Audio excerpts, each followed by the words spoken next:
Cinema వాళ్ళు తప్పేం చేయలేదండి. ఈ కార్తీక్ సారు ఈ గనగల రామారావు ఒకటైపోయి మాకెవరికి కూడా స్టేజ్ ఎక్కించలేదండి.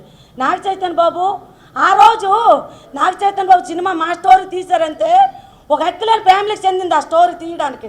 రియల్ స్టోరీ మాది, మా జీవితంలో రియల్ జరిగిన స్టోరీ ఆ బాబు ఎంచుకొని సినిమా తీశారంటే సాయి పల్లవ్ గారు నాగ చైతన్య గారు హైదరాబాద్ వెళ్ళే మాకు గౌరవం చేశారు. ఈ కార్తీక్ సార్ కూడా వాళ్ళు హీరో లేటి వీళ్ళకి ఇంత గౌరవం చేయడం ఏంటని ఇతను కూడా మాకు కిందకు పెట్టేసుకున్నారు. మాకు భోజనాలు వంటలు చేసి భోజనాలు పెట్టి ఎంత గౌరవం చేశారంటే అంత గౌరవం చేశారు. పక్కన కూర్చోబెట్టుకొని మాకు అంత గౌరవం చేశారు. ఎలాగమ్మా పడ్డారు బాధ, మీరు ఎలా అనిపించారు? ఒక గంట షూటింగ్ తీర్తోడికే మాకు అంత బాధ అనిపించింది. ఈరోజు మీరు ఎనగమ్మ అనిపించావు, నువ్వు ఇద్దరు పిల్లలు ఒక భర్తతోని నువ్వు సంసారాన్ని ఎనగమ్మ నెట్టుకొచ్చావు. ఇక్కడ కూలోనాలు చేసుకుంటే సార్ అది రియల్ స్టోరీ సారు, అది చెప్పాలి సార్, అది అక్కడి నుంచి వస్తుంది సారు టైం అయిపోతుంది మీరు సారు. నేను అక్కడి నుంచే చెప్తాను సార్, నేను తప్పుగా చెప్పలేదు, ఆ కథ నుంచే చెప్తాను నేను సార్. చెప్పిందే చెప్పలేదు సారు. అయితే ఆ రోజు అయిపోయింది సారు.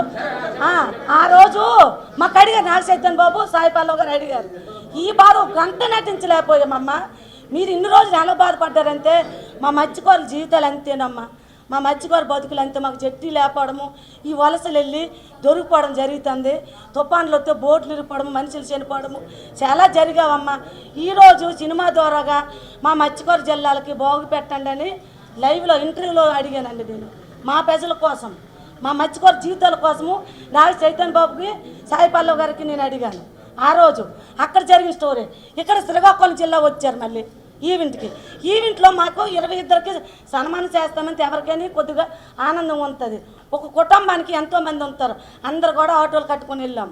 ఆటో కట్టుకొని వెళ్తే మాకు ఎవరు కూడా నాకు గేట్ బయటని పెట్టారు, నానేం బాధపడలేదు. లోపల ఉన్న వాళ్ళకని తేజమ్మ తీసుకెళ్ళలేదు. ఒక ఇద్దరు కొడుకులు ఒక భర్త దొరికిపోయిన ఆవిడకి తేజ గేట్ బయట నెట్టారండి. ఆ రోజు బయట నెట్టిన నాకేం పర్వాలేదు. మన జిల్లా పేరు వచ్చింది, మన శ్రీకాకుళం జిల్లా పేరు వచ్చింది. మధ్యలేసం జిల్లా హీరో ఏటన్నారు, శ్రీకాకుళం జిల్లా మధ్యలేస గ్రామం అని చెప్పారు హైదరాబాద్లో. నాకైతే ఎంత ఆనందం అనిపించింది. మా జిల్లా పేరు చెప్పాడు ఒక హీరో, చెప్పాడంటే నాకు ఆనందమే. ఈరోజు కథ తీశారండి, మాకు ప్రజలు ఏమడితారు, మీరు ఈ స్టోరీ పట్టుకెళ్ళారు హీరోలు, మీకు చాలా డబ్బు ఇచ్చారు, మీరు నెవది పొందారు.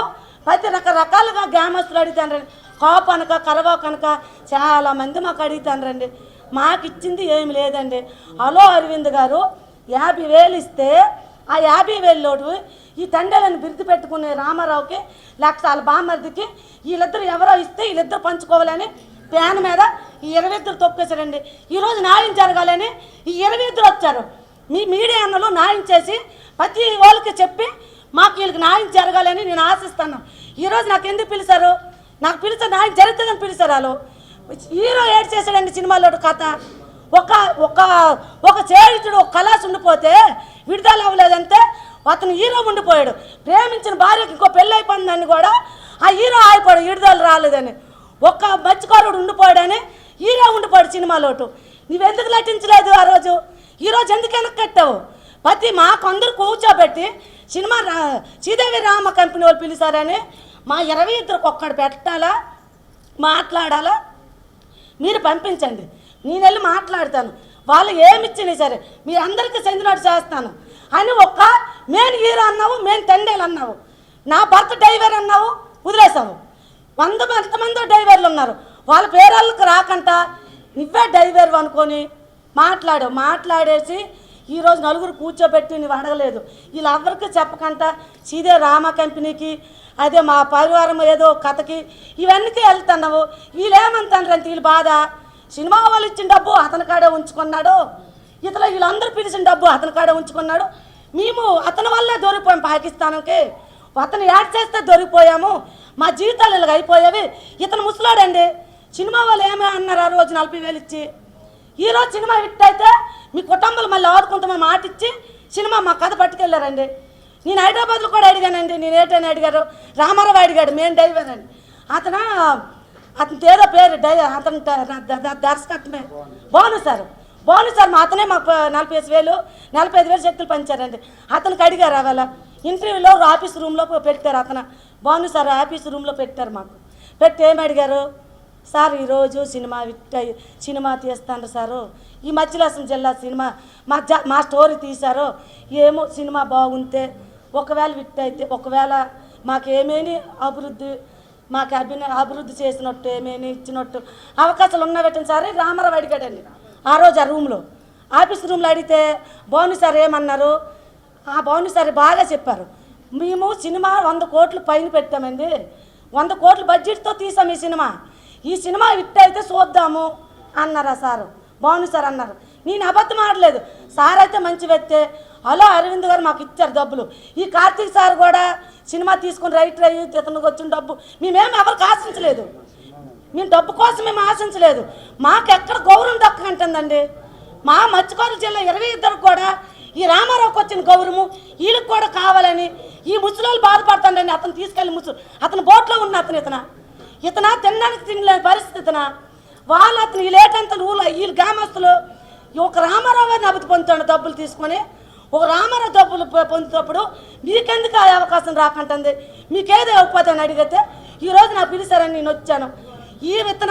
ఇతని బాధతను చెప్పుకుంటారు ఆ జరిగిన స్టోరీయా ప్రతి దగ్గర కూడా పిలిచిన వాళ్ళు ఎలాగండి 22 స్టోరీ తీసుకోవాలి కదా ఇప్పుడు రామ కంపెనీ వాళ్ళని కూడా 22 కూడా పిల్లాలా ఏమండి ఈరోజు వాస్తవం అది 22 కూడా పిల్లాలా వీళ్ళిద్దరికి అలా ఆవిడ దొరికింది పాకిస్తాన్కి మాత్రం బాధితురాలు ఆవిడ కూడాను ఒక్క మీడియా సోదరు మా ఇంట్లో 3 దొరికిపోరంటే కథ చెప్తే నాకు అడుగుతారు ఎవరైనా బాధ ఎక్కువ ఉంది కాబట్టి ఆ రోజు పడే ఆవిడ గర్భిణి ఆవిడ ఇంట్లో బయటకు వెళ్ళేది కాదు నాగర్ కథ తెలియదు అన్నది ఆవిడ నాకు నాగర్ కథ తెలియదు మాట్లాడాడంటే మీరు ఎవ్వరు కూడా ఆలోచించండి ప్రజలందరూ ఆలోచించండి నాకు నాగర్ కథ తెలియదు అని అడిగింది ఆవిడ నాకు నాగర్ కథ తెలీదో తెలుసో మీరే గమనించండి నాకు తెలిసింది చెప్పాను వీళ్ళకి న్యాయం చెయ్యండి ఈ 22 కూడా న్యాయం చెయ్యండి అదే సార్ మీరు అడిగారు కరెక్టే సార్ న్యాయం అంటే ఏంటంటే సారు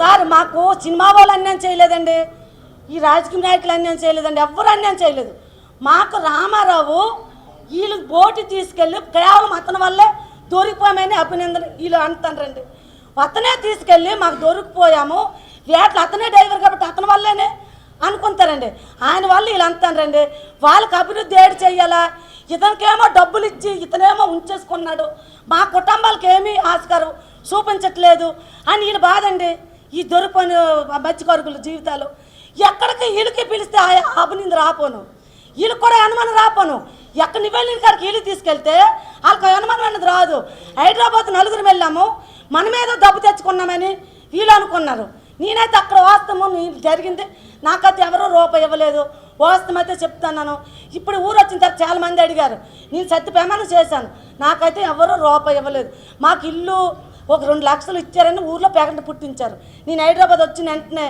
మాకైతే ఏమి ఇవ్వలేదు సత్యప్రమాణం చేసి చెప్పానండి మాకైతే ఏమి ఇవ్వలేదండి ఇప్పుడు మళ్ళీ ఏం టోకా అంటారు రామారావుకి 10 లక్షలు బడ్జెట్తో ఇల్లు కట్టించారని ఒక 20 లక్షలు డబ్బు ఇచ్చారని ఈ ప్రతి గ్రామస్తులు అంటారండి ఆ అపనింది ఎందుకు పాడాలన్నది వాళ్ళు ఈయన అడుగుతానండి ఏమో ఇచ్చినా సరే 22కి వీళ్ళు సందాలని ఈరోజు మీడియా దగ్గరకు వచ్చి ఆ బాధ నాకు తీసుకొచ్చి చెప్పించారండి వీళ్ళందరూ నాకో బాధ వాళ్ళు చెప్పడం ఏంటి నేను కూడా చెప్తానండి ఏమి ఎక్కడో ఒక్క ఆనందం జరిగినాయి బాధ జరిగినాయి వీళ్ళందరూ పంచుకోవాలని నేను ఆశిస్తున్నాను అంతే సార్ నా బాధ అనేది అది